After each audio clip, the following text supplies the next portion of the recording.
బైబిల్లో చాలా పర్యాయములు మెలకువగా ఉండుడి అనబడే మాట గురించి చెప్పబడి ఉన్నది. మత్తయి సువార్త 24వ అధ్యాయము 42వ వచనాన్ని మనం చదువుకున్నట్లయితే, కావున ఏ దినము మీ ప్రభువు వచ్చునో ఏ దినమున మీ ప్రభువు వచ్చునో మీకు తెలియదు గనుక మెలకువగా ఉండుడి. మీకు తెలియదు గనుక మెలకువగా నుండుడి. ఇక్కడేం చెప్పారంటే, ఏ దినమున మీ ప్రభువు వచ్చునో మీకు తెలియదు. యేసు ప్రభువారు రెండవ రాకడను గురించి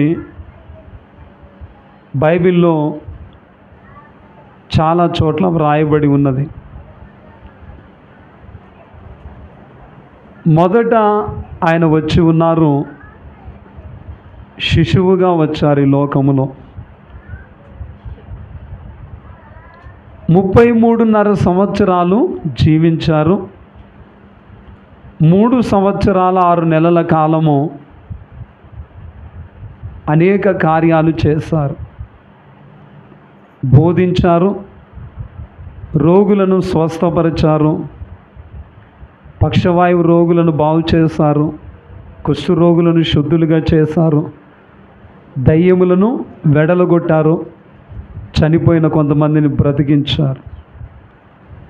చివరకు ఏ పని మీద ఆయన వచ్చారో, మానవులను రక్షించడానికి వచ్చారు కనుక పాపం వలన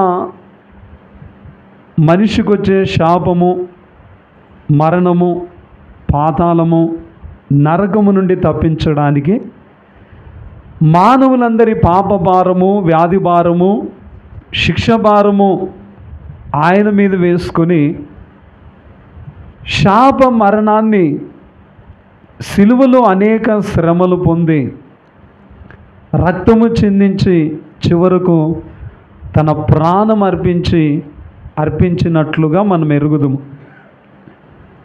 సమాధి చేయబడ్డారు. ఆయన చెప్పినట్లుగానే 3వ దినమున మృత్యుంజయుడుగా లేచారు. తిరిగి లేచిన ప్రభువు 40 దినాల వరకు శిష్యులకు కనిపించారు. తర్వాత ఆరోహణమైపోయారు శిష్యులు చూస్తూ ఉండగా. అయితే ఆయన వెళుతూ ఆయన చెప్పిన మాట ఏంటంటే, నేను మరలా వస్తానన్నారు. నేను నా తండ్రి ఇంట అనేక నివాసములు కలవు, నేనుండు స్థలములో మీరును ఉండులాగున మరలా వచ్చి నా యొద్ద ఉండడానికి నేను మరలా వచ్చి మిమ్మును కాబట్టి ఈ మాటలో ఏముంది?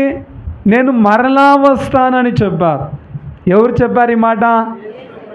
ఆయన ఉండే స్థలంలో మనము కూడా ఉండడానికట, మనము కూడా ఉండడానికి మరలా వచ్చి ఆయన తీసుకొని వెళ్తారు. కాబట్టి మనల్ని తీసుకొని వెళ్ళడానికి మరలా రాబోతున్నారు. మరలా ఎంతమంది నమ్ముతున్నారు? ఎంతమంది నమ్ముతున్నారంటే అందరూ చేతులు ఎత్తారు. దేవునికి మహిమ కలుగును గాక. కాబట్టి చేతులు ఎత్తిన వారులారా, అంటే మీకు అందరికీ అర్థమైపోయింది మనం ఇక్కడే స్థిరంగా, అంతే కదా?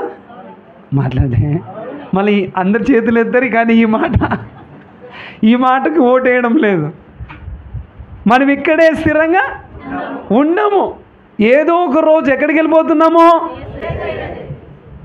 యేసయ్య ఉండే స్థలానికి. అవునా కదా?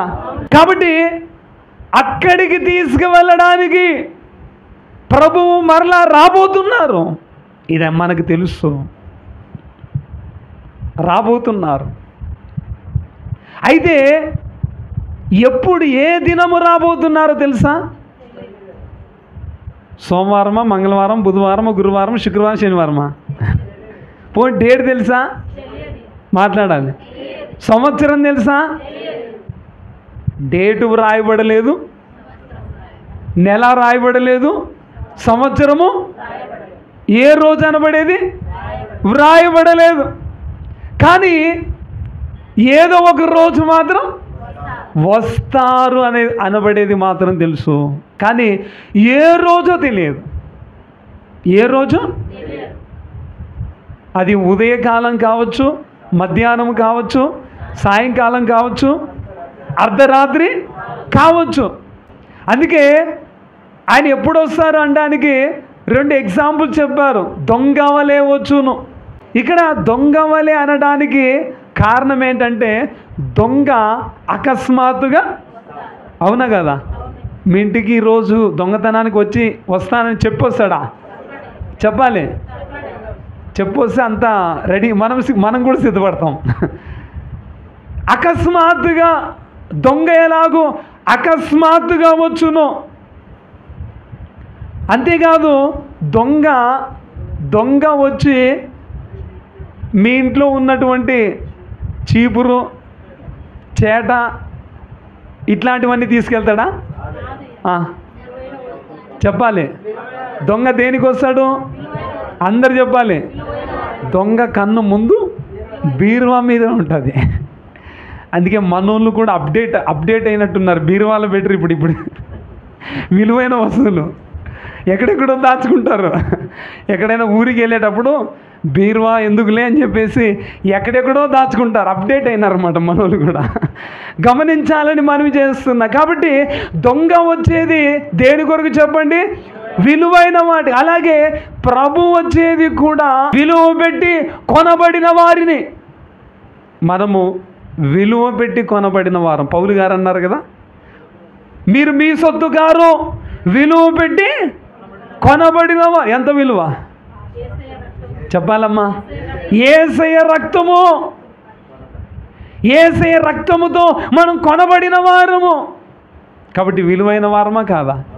చెప్పాలి. యేసయ్య రక్తం విలువైందా కాదా? ఎలా చెప్పగలుగుతున్నాం? మన శరీరములో రక్తము విలువైందా కాదా? ఎలా చెప్తున్నారు అమ్మ? రక్తము పోతే ప్రాణం పోతుంది. అంటే రక్తములోనే ప్రాణం ఉంది. రక్తము తీసేస్తే ప్రాణము. అయితే నేనేమంటున్నానంటే ప్రతి మనిషి రక్తములో పాపం అనబడేది ఉంది. ఈ పాపం అనబడే ఉన్న రక్తమే విలువైనదైతే యేసు క్రీస్తు వారి రక్తమే పరిశుద్ధమైన రక్తము, నిష్కలంకమైన రక్తము, నిర్దోషమైన రక్తము, అమూల్యమైన రక్తము. అందుకే విలువైంది. ఎందుకంటే సర్వమానవాళిని రక్షించేది ఈ రక్తమే. ఈ రక్తము ద్వారానే పాపములు క్షమించబడుతున్నాయి. గమనించాలని దేవుని సేవకునిగా మనవి చేస్తూ ఉన్నాను. కాబట్టి ప్రియమైన వాళ్ళారా, ఆ నిర్దోషమైన, నిష్కలంకమైన, అమూల్యమైన రక్తముతో కడగబడిన మనమందరము విలువైన వారమే. అయితే మనల్ని విలువ పెట్టి కొనబడిన మనల్ని తీసుకొని వెళ్ళడానికి ఆయన రాబోతున్నారు. గమనించాలి. అయితే ఏ దినమో తెలియదు. కావున ఏ దినమున మీ ప్రభు వచ్చునో మీకు తెలియదు. గనుక ఎలా ఉండమన్నారు చెప్పండి? అక్కడ చెప్పండి అందరూ. మెలకువగా నుండుడి. ఎలా ఉండాలంట మనము? అందరు చెప్పాలి. మెలకువగా ఉండుడి. ఇంకొక వచనం మత్తయి సువార్త 25వ అధ్యాయము 13వ వచనాన్ని మనం చదువుకున్నట్లయితే, ఆ దినమైనను దినము గడియ. దినము తెలియదు, గడియ తెలియదు. కానీ వస్తారు అన్నది మాత్రం తెలుసు. కానీ దినము తెలియదు, గడియ తెలియదు. ఆ దినమైనను గడి అయినను మీకు తెలియదు కనుక మెలకువగా ఉండుడి. ఏం చేయాలా? మెలకువగా గమనించాలని మనవి చేస్తూ ఉన్నాను. మార్కు సువార్త 13వ అధ్యాయము 32, 33 వచనాలు చదవండి. మార్కు సువార్త ఆ దినమును గూర్చి ఆ గడియను గూర్చి తండ్రి తప్ప ఏ మనుష్యుడైనను పరలోకమందని దూతలైనను కుమారుడైనను ఎరుగరు. జాగ్రత్త పడుడి, మెలకువగా నుండి ప్రార్థన చేయుడి, ఆ కాలం ఎప్పుడు వచ్చునో మీకు తెలియదు. ఇక్కడ కూడా అదే వ్రాయబడింది. ఆ దినమును గూర్చైనను ఆ గడియను గూర్చి, అంటే ప్రభు యొక్క రెండవ రాకడ దినము గూర్చేయను, గడియను గూర్చేయను తండ్రి తప్ప. ఈ వచనం చదివినప్పుడు నాకు ఒక డౌట్ వచ్చింది. ఒక డౌట్ మీకు అందరికి వచ్చిందో లేదో తెలియదు, కానీ నాకు మాత్రం వచ్చింది. ఏమొచ్చిందంటే, ఆ దినమును గూర్చి గడియను గూర్చి తండ్రి తప్ప ఏ మనుష్యుడు అయినను, మనుష్యునికి తెలియదట. ఏ మనుష్యునికి, వినండి, ఏ మనుష్యునికి తెలియదు, పరలోకమందలి దూతలకి తెలియదు. అంతేకాదు అక్కడ రాయబడింది ఏంటంటే, కుమారుడైనను ఎరుగరు. నాకు అనుమానం ఏంటంటే, మనుషులకు తెలియదు. ఓకే, మనుషులకు తెలియదు, పరలోకమందలి దూతలకు కూడా తెలియదు. ఓకే, ఇది కూడా రైట్. అయితే ఇక్కడ ఏముందంటే, కుమారుడైనను ఎరుగరు. ఇది నాకు కొంచెం నేను ఇక్కడ ఏం రాసుకున్నానంటే డౌట్ అని పెట్టుకున్నా. కుమారుడైనను ఎరుగరు. ఇప్పుడు చెప్పండి, కుమారుడంటే ఎవరు? యేసు ప్రభువారు. యేసు ప్రభువారికి కూడా తెలియదంట. యేసు ప్రభువారికి కూడా తెలియదా? తెలుసా? వచ్చేది ఎవరు? యేసయ్యే వచ్చేది. ఇప్పుడు ఈ వచనం ఏముంది? తండ్రికి తప్ప మనుష్యునికి తెలియదు, దూతలకి తెలియదు అని అంటూ, కుమారునికి కూడా, అంటే ఆయన రాకడ ఆయనకి తెలుదా? ఆయన రాకడ ఆయనకే తెలియదా? నాకు అనుమానం చాలా రోజులు నా మనసులో ఇది ఉండిపోయింది. ఏంటి, ప్రభువుకు తెలియదా? నా అనుమానం ఏంటంటే, త్రిత్వములు ఆయన ఒకరు కదా, తండ్రి కుమార. ఇప్పుడు తండ్రికి తెలుసు, తండ్రికి తెలిసినప్పుడు కుమారునికి తెలుసా? కుమారుడైనకి ప్రభువుకి తెలుసా? నా డౌట్ ఏంటంటే, త్రిత్వములో ఈయన ఒకరు కదా, మరి తండ్రికి తెలిసినప్పుడు కుమారునికి తెలియదా? తెలుసు అంటే మళ్ళా ఏం ప్రమాదం వస్తుందని ఊరుకున్నంత ఉత్తమం లేదు, బోడిగున్నంత అనబడే సామెత మీరు బాగా నెరవేరుస్తున్నారు. అంటే జరభద్రం అంటారు కదా, జరభద్రం. అట్లా ఎందుకు వచ్చిన గొడవలు ఊరుకుంటే పోలే. దయచేసి గమనించాలని మనవి చేస్తున్నాను. అనుమానం చెప్తున్నాను, కరెక్టే కదా? త్రిత్వములో ఈయన ఒకరు కదా, ఈయనకు ఎందుకు తెలియదు? అందుకే నేను డౌట్ అని రాసుకున్నా. ఈ వచనం తప్ప? మరి తెలుసు అంటే ఈ వచనం తప్పు కాదు. బైబిల్లో వ్రాయబడింది ఏది తప్పు కాదు, కరెక్టే.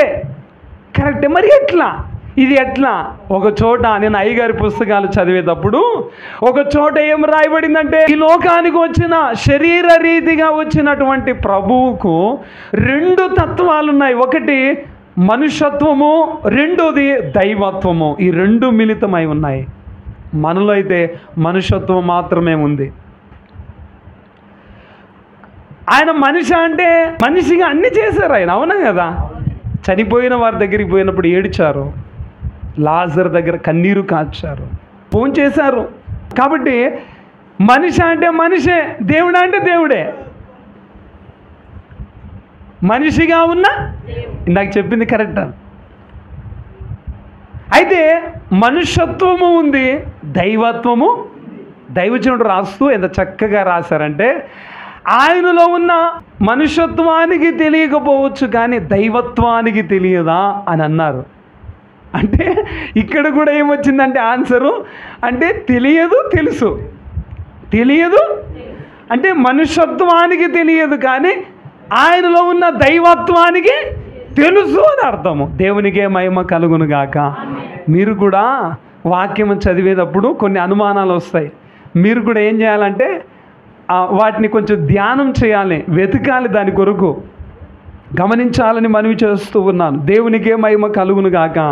కాబట్టి ఇక్కడ వ్రాయబడినటువంటి వ్రాతలో ఏమన్నారంటే, ఇదిగో కుమారుడైనను ఎరుగురు అని చెప్తూ జాగ్రత్త పడుడి. ఏమన్నారు ఇక్కడ? ఇవన్నీ చెప్తూ ఆ దినము గూర్చి, ఆ గడియ గూర్చి తండ్రి తప్ప ఏ మనుష్యునికి తెలియదు, దూతలకు తెలియదు, కుమారునికి తెలియదు అంటూ ఏమన్నారంటే జాగ్రత్త పడు.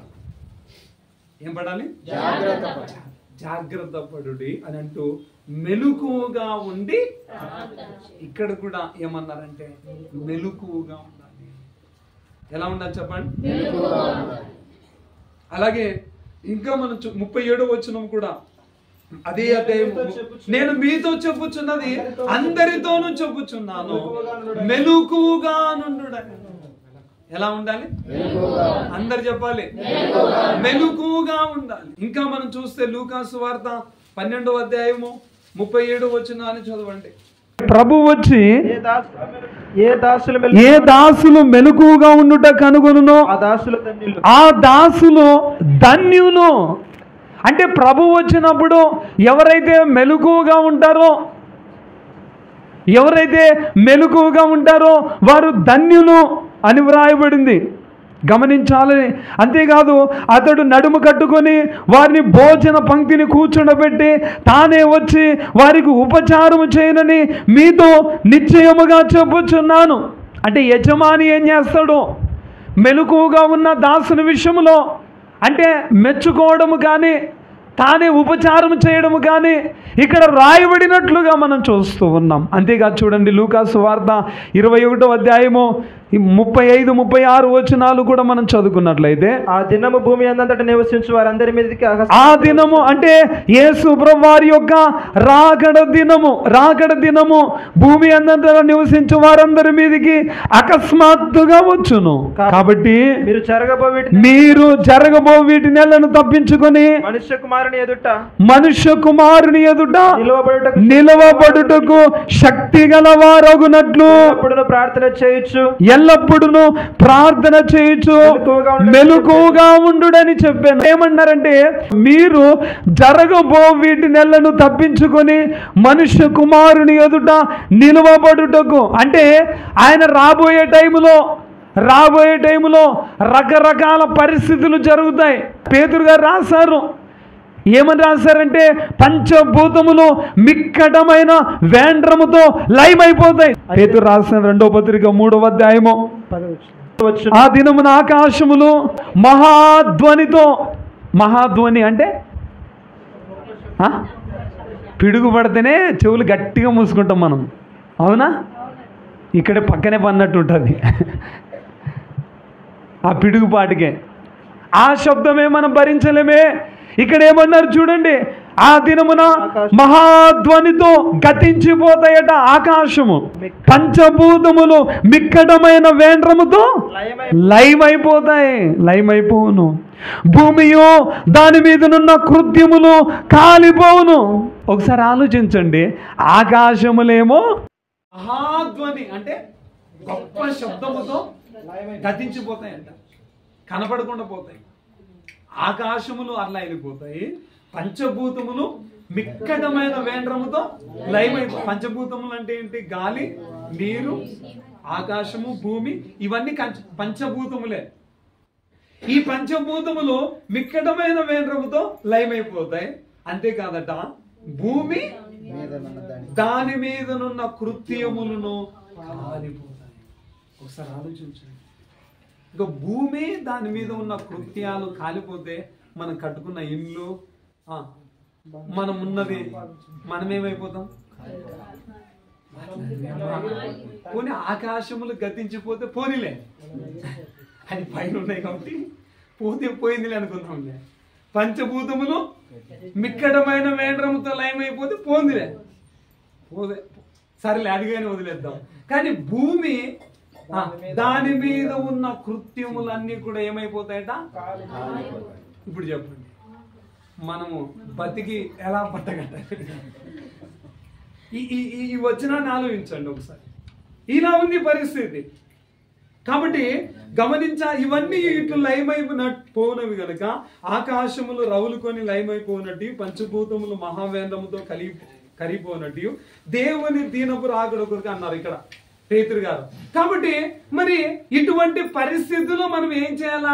తప్పించుకొని, ఇక్కడ మాట్లాడుతున్నారు ఈ పరిస్థితి అంతా తప్పించుకొని అక్కడ. అందుకే చూడండి, ఆ దినము భూమి అందట నివసించు వారందరి మీదకి అకస్మాత్తుగా వచ్చును. మళ్ళా లూకాసు వార్త 21లోకి రండి. కాబట్టి మీరు జరగబోవు వీటి నెలను ఏం జరగబోతున్నాయి మీరు ఇప్పుడు విన్నవి చెప్పండి అమ్మా. ఆకాశములు మహాధ్వనితో గతించిపోతాయి, పంచభూతములు మహావేంద్రముతో, భూమియు దాని మీద ఉన్న కృత్యములు. దయచేసి ఇవన్నీ కూడా ఇలా జరగబోతుంటే వీటి నెలను తప్పించుకొని మనం ఇవన్నీ తప్పించుకొని మనుష్య కుమారుని అంటే ప్రభువు రాబోతున్నారు కదా, ఆయన ఎదుట నిలవబడుటకు శక్తి గలవారమగునట్లు. అంటే వీటన్నిటిలో మనము నశించిపోకుండా, మీకు అర్థమైందా? ఆకాశములు మహాధ్వనితో గతించిపోయినా కానీ, పంచభూతములు మిక్కటమైన వేంద్రముతో లయమైపోయినా కానీ, ఇంకోటి ఏమన్నా, భూమియు దాని మీద ఉన్న కృత్యములు, వీటన్నిటి నుండి మనము తప్పించుకొని ఆయన ఎదుట మనము నిలవబడాలంటే ఏం చేయాలంట?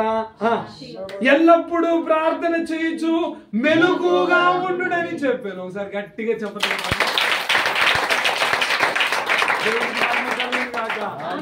చూడండి, మీకు అర్థమైందా? ఇటువంటి పరిస్థితులన్నిటి నుండి మనం తప్పించుకొని ఆయన ఎదుట రెప్పపాటు కాలములో మహిమ శరీరాన్ని దాచుకొని, ఈ శరీరము కాదు, మహిమ శరీరాన్ని దాచుకొని రెప్పపాటు కాలములో, అంటే ఇవన్నీ ఇంకా టైం ఉండదు, అవునా కదా? ఈ టైం ఏముండదు, ఇంకా ఇవన్నీ క్షణములో జరిగిపోతాయి. కాబట్టి రెప్పపాటు కాలములో ఎగిరి ప్రభువును మనం కలుసుకోవాలంటే ఏం చేయాలంట? ప్రార్థన చేయుచు మెలకుగా ఉండాలి అన్నారు. ఎలా ఉండాలి? ఇక్కడ కూడా ఏమన్నారంటే మెలకుగా. ఏమన్నారు చెప్పండి? మెలకుగా ఉండాలి. దేవునికి మహిమ కలుగును గాక. బోలో యేసు మహారాజు. కొరింథీ మొదటి పత్రిక 16-13 చదవండి. ఇక్కడ 5 విషయాలు చెప్పారు పౌలు గారు సంఘానికి. మెలకుగా ఉండుడి, విశ్వాసముగా ఉండుడి, పౌరుషము గలవారై ఉండుడి, బలవంతులై ఉండుడి, మీరు చేయు కార్యములన్నీ ప్రేమ. 5 విషయాలు చెబుతూ దాంట్లో మొదటి విషయం ఏంటంటే మెలకుగా ఉండు. ఎలా ఉండాలంట? మెలకుగా ఉండాలి. ఈ వచనాలన్నీ కూడా మనం ఎలా ఉండాలని చెప్తుంది చెప్పండి? మెలకుగా అంటే రాత్రి కూడా పడుకోకుండా, రాత్రి కూడా నిద్రపోకుండా చెప్పండి. మెలకుగా ఉండడం అంటే రాత్రి కూడా పడుకోకుండా ఉండడం అది కాదు. మెలకుగా ఉండడం గమనించాలని మనవి చేస్తూ మెలకుగా నేను చెప్తున్నాను. ఈ వచనాలన్నీ కూడా మనకి ఏం బోధిస్తున్నాయంటే మెలకుగా అంటే ఆయన ఏ దినం వస్తారో ఏ గడి వస్తారో తెలియదు కనుక మెలకుగా ఉండు అని అన్నారు. మెలకుగా ఉండు.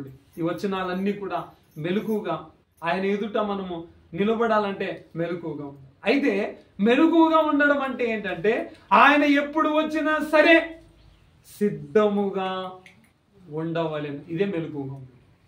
నిద్రపోకుండా ఉండడం కాదు, కానీ ఆయన ఎప్పుడు వచ్చినా సరే సిద్ధముగా ఉండవలను. అంటే సిద్ధపడిన వారు నిద్రపోతున్నా కూడా మేఘమెక్కుతారు. మీకు అర్థమైందో లేదు? అందుకే అక్కడ సువార్తల్లో రాయబడినటువంటి మాట, ఇద్దరు మంచం మీద పడుకొనున్నా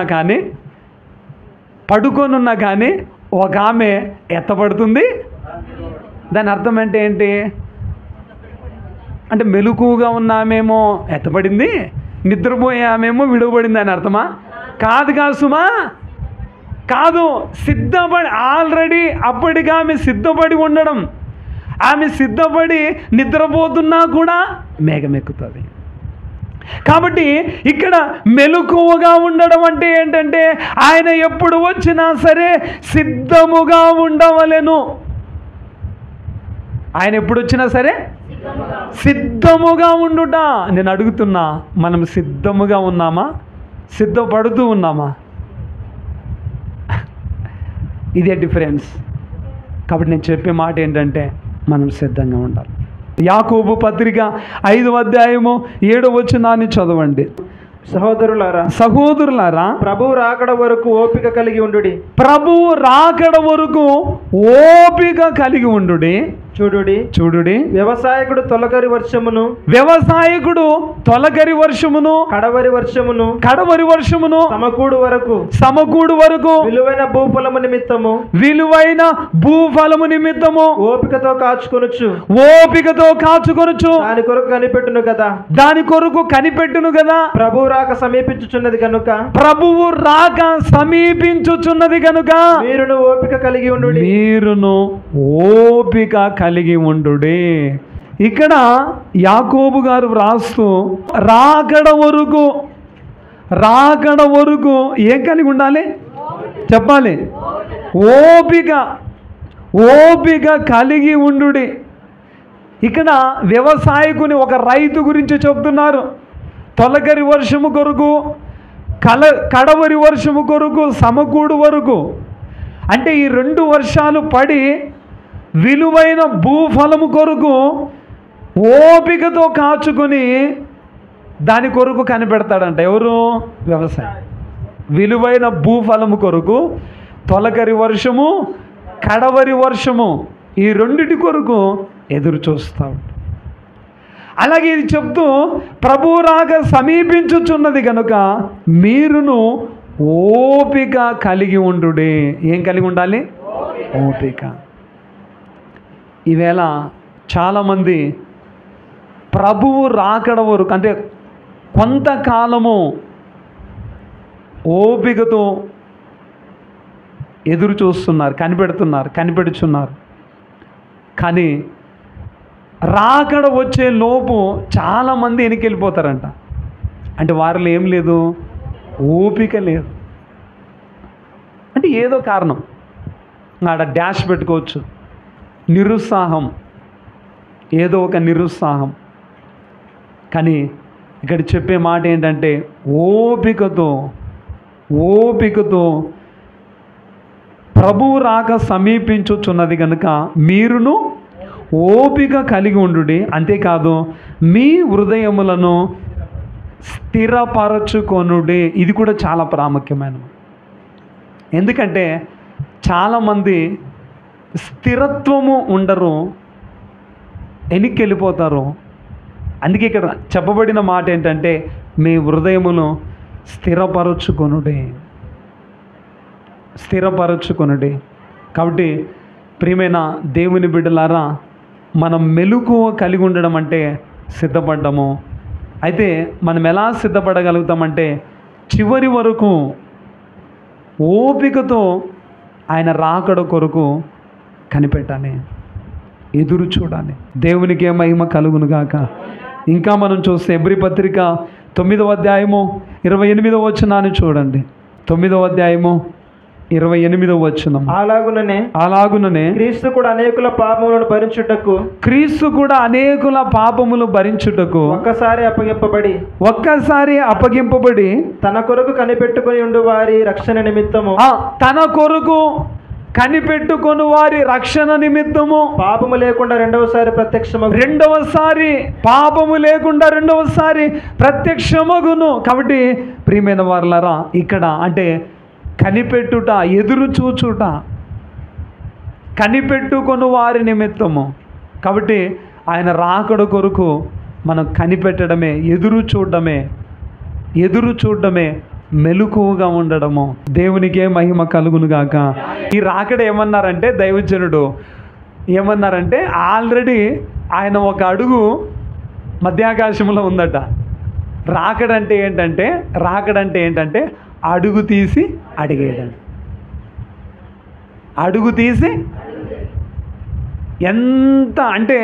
ఎంత స్వల్పమో చూడండి, ఎంత త్వరగా ఉందో చూడండి. అందుకే ఏమన్నారు, నేను వాకిటి ఈ సంగతులు జరుగునప్పుడు, ఈ గుర్తులన్నీ జరుగునప్పుడు, ఏకాంతముగా ఉన్నప్పుడు శిష్యులు అడిగారు, అయ్యా మీ రాకడకు, ఈ యుగ సమాప్తికి ఏంటి గుర్తులు అన్నప్పుడు ఎన్నో చెప్పారు. చెప్పారు. కరువులు వస్తాయి, యుద్ధాలు వస్తాయి, ద్వేషిస్తారు, ప్రేమ చల్లారిపోతుంది, ప్రేమ చల్లారిపోతుంది. అంతేకాదు అబద్ధపు ప్రవక్తలు వస్తారు. నేనే క్రీస్తునని చెప్పుకునే వాళ్ళు చాలామంది వస్తారు. అబద్ధపు ప్రవక్తలు వస్తారు. అబద్ధపు మోసపోవద్దు, జాగ్రత్త అన్నారు. ఒక డేంజరస్ మాట ఏంటంటే, ఏర్పరచబడిన వారు సైతము మోసపోవడానికి సూచక క్రియలు, అద్భుతాలు చేస్తారు. అందుకే అమ్మా, సూచక క్రియలను బట్టి, అద్భుతాలను బట్టి నమ్మొద్దు. నేనే క్రీస్తునని చెప్పిన వాళ్ళు అబద్ధ ప్రవక్తలు కూడా చేస్తారట. ఎందుకంటే దయ్యానికి కూడా కొంతవరకు చెప్పండి శక్తులు ఉన్నాయి. ఆ శక్తులు చూపించి నిన్ను మోసము చేసే అవకాశం ఉంది. అందుకే మనకేముండాలంటే, అద్భుతాలు జరిగినా కానీ ఏమనుకోవాలంటే, ఇది దేవుని వల్ల కలిగిందా, దయ్యం వల్ల అనే వివేకము నీలో లేకపోతే ఈజీగా మోసపోయే అవకాశం ఉంది. ఈజీగా మోసపోయేటటువంటి అవకాశం ఉంది. కాబట్టి గమనించాలని, గుర్తించాలని మనవి చేస్తూ ఉన్నాను ప్రభునందు ప్రియమైన వారలారా. కాబట్టి మనము మోసపోకుండా జాగ్రత్త పడాలి. సైతాను వాని పని ఏంటంటే, వాడు చాలా యుక్తి గలవాడు, ఎవరిని ఎలా మోసం చేయాలో. అందుకే ఒక భక్తుడు అన్నాడు, వాడు చాలా యుక్తి, చాలా నిన్ను ఎలా మోసం చేయాలో. అందుకే చూడండి, సంసోను చాలా బలాఢ్యుడు, కానీ ఒక స్త్రీతో పడిపోయాడు. దావీదు చాలా భక్తిపరుడు, ఎలా పడగొట్టాడో చూడండి. నిన్ను ఎలా పడగొట్టాలో సైతాను యుక్తి పరుడు. అందుకే మనం చాలా జాగ్రత్తగా ఉండాలట. అందుకే పావురముల వలె పరిశుద్ధముగాను, పాముల వలె వివేకము కలిగి ఉండాలి. కాబట్టి నా రాకడకు ఎదురు చూడము, నీ రాకడకు. కాబట్టి మోసపోవద్దు, స్థిరంగా ఉండంటే. రకరకాల బోధలు వస్తాయి, రకరకాలు నిన్ను లాక్కోవడానికి, నిన్ను లాగివేయడానికి, త్రోవ తప్పించడానికి రకరకాలు వినిపిస్తాయి. సరే, ఇంకొకటి ఏంటంటే, తిమోతికి రాసిన 2వ పత్రిక 4వ అధ్యాయం 8వ వచనం. ఇక మీదట నా కొరకు నీతి కిరీటం ఉంచబడి ఉన్నది. పౌలు గారు అంటున్నారు, నా కొరకు నీతి కిరీటం ఉంచబడి ఉన్నది. ఆ దినమున నీతి గల న్యాయాధిపతి అయిన ప్రభు, ఆ దినమున నీతి గల న్యాయాధిపతి అయిన ప్రభు, అది నాకును నాకు మాత్రమే కాకుండా, ఇది అండర్లైన్ చేసుకోండి ఈ మాట, నాకు మాత్రమే కాగా ప్రత్యక్షతను అపేక్షించు, తన ప్రత్యక్షతను అంటే ప్రభు యొక్క రాకడను అపేక్షించు వారందరికీ అనుగ్రహించును. దేవునికి మహిమ కలుగును గాక. ఏమన్నారు? నా కొరకు నీతి కిరీటము ఉంచబడి ఉన్నది. నా కొరకే కాదు, తన ప్రత్యక్షతను అపేక్షించు వారికి, అంటే ఆయన రాకడను త్వరపెట్టే వారికి, అపేక్షించుట అంటే త్వరపెట్టే వారికి, అంటే ఆయన వచ్చునని భయపడకూడదు కానీ సంతోషించవలెను. ఆయన వచ్చునని భయపడకూడదు కానీ ఎవరు భయపడతారు? సిద్ధపడని వారు. ఎగ్జామ్స్ వస్తున్నాయంటే ప్రిపేర్ అయిన వారికి భయమా, చదివిన వాళ్ళకి భయమా, చదవని వాళ్ళకి భయమా? ఇది కూడా అంతే. రాకడ వస్తుందంటే సిద్ధపడిన వారికి భయమా, సిద్ధపడని వారికి భయమా? కాబట్టి నేను అడుగుతున్నా, నువ్వు సిద్ధపడ్డావా?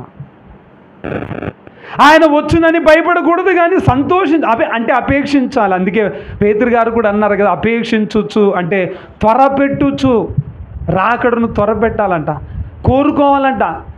త్వరగా రానున్న యేసు త్వరగానే రమ్ము అని అనుకోవాలి. దేవునికే మహిమ కలుగును గాక. కాబట్టి మెలకువగా ఉండడం అంటే ఏంటంటే ఇదే. ఏంటి? ఒకటి ఏం చేయాలా? ఓపికతో కనిపెట్టాలి, ఎదురు చూడాలి. అంతేకాదు కోరుకోవాలి, అపేక్షించాలి. త్వరగా రానున్న యేసు త్వరగానే రమ్ము. అంతేకాదు చూడండి, లూకాసు వార్త 19వ అధ్యాయం 13వ వచనాన్ని చదవండి. తన దాసులను 10 మందిని పిలిచి వారికి 10 మినాలనిచ్చి నేను వచ్చే వరకు వ్యాపారం చేయడని వారితో చెప్పి ఏమన్నారు? నేను వచ్చే వరకు. యజమానట 10 మంది దాసులను పిలిచి 10 మీనాలు ఇచ్చి ఏం చేశారంట? వచ్చే వరకు వ్యాపారమ్మా. ప్రతి వారికి దేవుడు తలాంతులు ఇచ్చారు. నాకు ఇవ్వాల్సింది నాకు, నీకు ఇవ్వాల్సింది నీకు, నీకు ఇవ్వాల్సింది నీకు ఇవ్వాల్సింది. అమ్మా, ఇక్కడ ఉన్న వాళ్ళందరికీ ప్రభు ఇచ్చారు. అయితే నువ్వేం చేయాలంట? ఆయన వచ్చేంత వరకు ఏం చేయాలంట? వ్యాపారం అంటే వ్యాపారం కాదు సుమా ఇక్కడ. దీన్ని ఏం చేయాలంటే వాడాలి.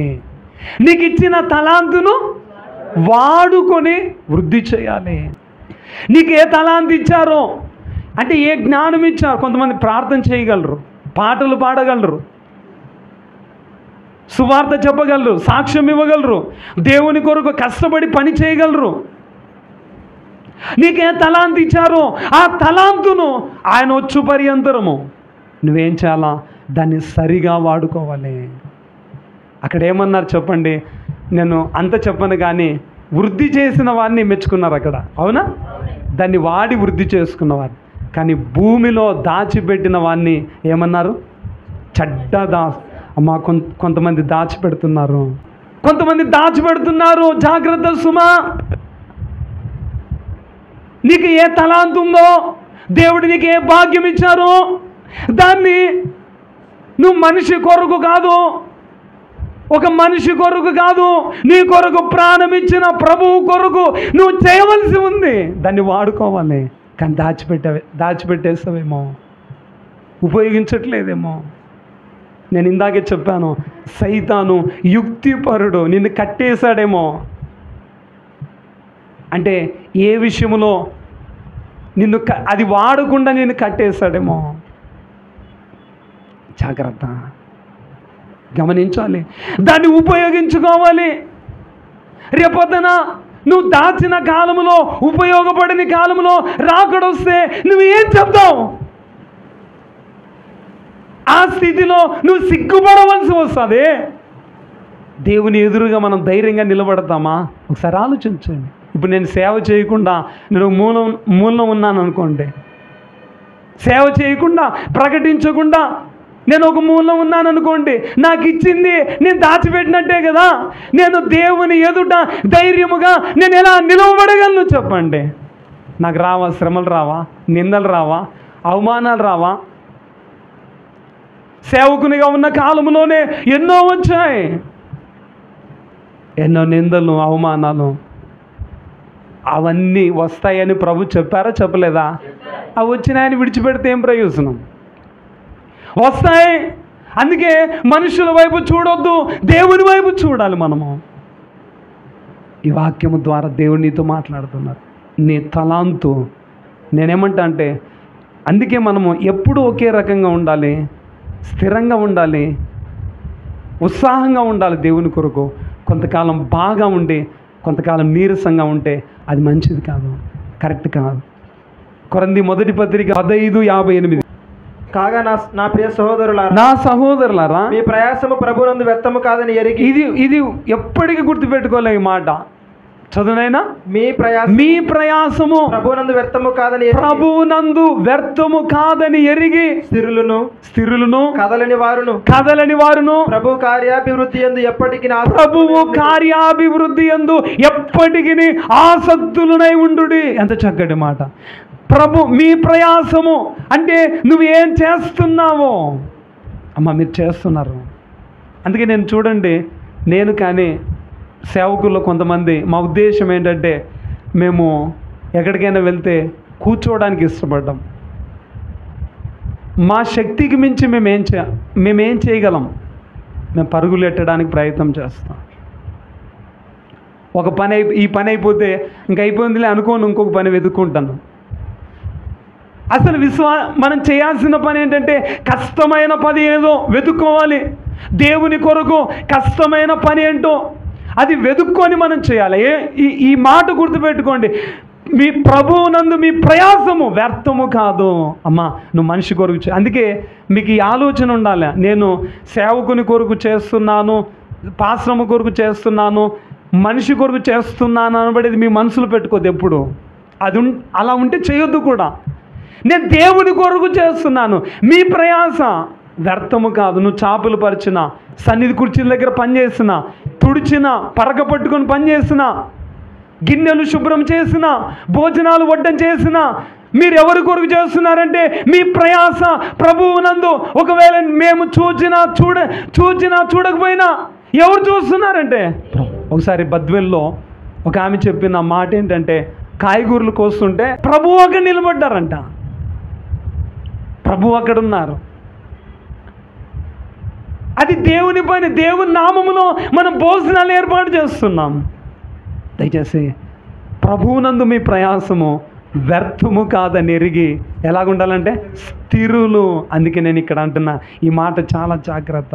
మనం స్థిరంగా ఉండాలి, కదలని వారిగా ఉండాలి. ప్రభు కార్యాభివృద్ధి యందు ఎప్పటికీ ఆసక్తి కలిగి ఉండాలి. ఎవరేమనుకున్నా పర్లేదు, నేను చేసే పని నేను చేస్తా. అందుకే నీ యజమాని కోపపడితే నువ్వు ఉద్యోగం మానుకుము అని సామెతల గ్రంథంలో వ్రాయబడింది.